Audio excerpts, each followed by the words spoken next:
नमस्कार, मैं शुभम शर्मा आज आपके सामने एक बार फिर एक नया टॉपिक हिंदी का लेकर आया हूँ। टॉपिक का नाम है संज्ञा। बेटा, संज्ञा और संज्ञा के भेद, ये हमारा आज का टॉपिक है।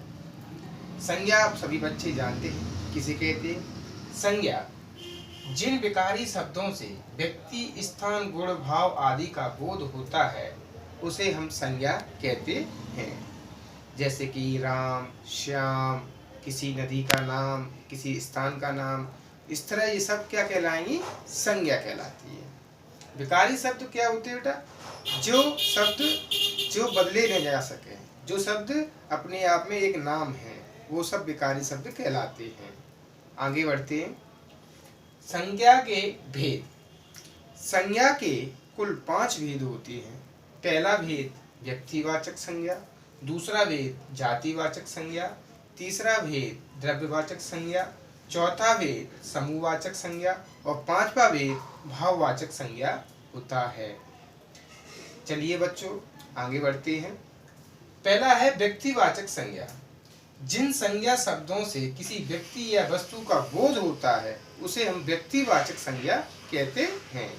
जैसे राम, श्याम, बुद्ध, महावीर आदि, ये सब क्या कहलाते हैं? व्यक्तिवाचक। यानी किसी का भी नाम आता है तो व्यक्तिवाचक संज्ञा कहलाती है। अगला है जातिवाचक संज्ञा। जिन संज्ञा शब्दों से एक ही प्रकार की अनेक वस्तुओं का बोध हो उन्हें हम जातिवाचक संज्ञा कहते हैं।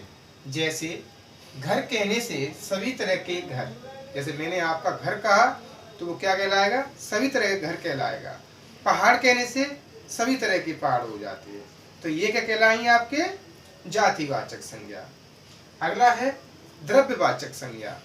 जिन संज्ञा शब्दों से मतलब जिनको हम माप तोल सकते हैं लेकिन गिन नहीं सकते हैं, वो द्रव्यवाचक कहलाते हैं। जैसे कि दूध, घी, तेल, ये सब क्या कहलाएंगे?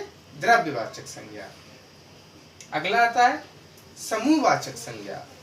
समूहवाचक और जातिवाचक संज्ञा लगभग एक सी होती है। इसमें थोड़ा सा अंतर है कि समूहवाचक संज्ञा जो होती है, जिन संज्ञा शब्दों से एक ही जाति की वस्तुओं के समूह का बोध हो, जैसे गुच्छा, गट्ठर, ये सब क्या कहलाएंगे? समूह। क्योंकि ये सब के सब समूह में होते हैं, होते एक ही वस्तु हुए, होती एक ही चीज है, लेकिन सब के सब इकट्ठे हो गए। 10-20 लोग इकट्ठे हो गए किसी कम्युनिटी के, यानी कि हिंदू धर्म के, मुस्लिम धर्म के, तो सब क्या कहलाएगा? वो समूह कहलाएगा। तो बेटा इसमें जाति में और समूह में कंफ्यूज नहीं होना है। भाववाचक। जिन संज्ञा शब्दों से किसी व्यक्ति के भाव आदि का बोध हो उन्हें हम भाववाचक संज्ञा कहते हैं। जैसे अमीरी, गरीबी, उन्नति, अवनति, ये सब भाववाचक संज्ञा कहलाती है।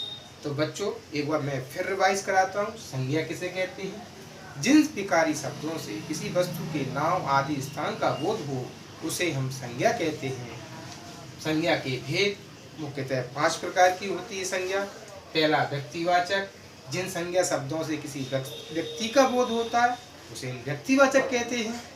जाति का बोध होता है, जातिवाचक कहते हैं। द्रव्यवाचक, इसमें वस्तु को हम गिन नहीं सकते, माप तोल सकते हैं, जैसे दूध, घी, तेल इत्यादि। समूहवाचक में एक ही जाति की, एक ही प्रकार की वस्तु के समूह को हम समूहवाचक संज्ञा कहते हैं। जैसे गुच्छा, गट्ठर, ढेला जो किसान अपने सिर पर रख के चलते हैं, ये सब क्या कहलाते हैं?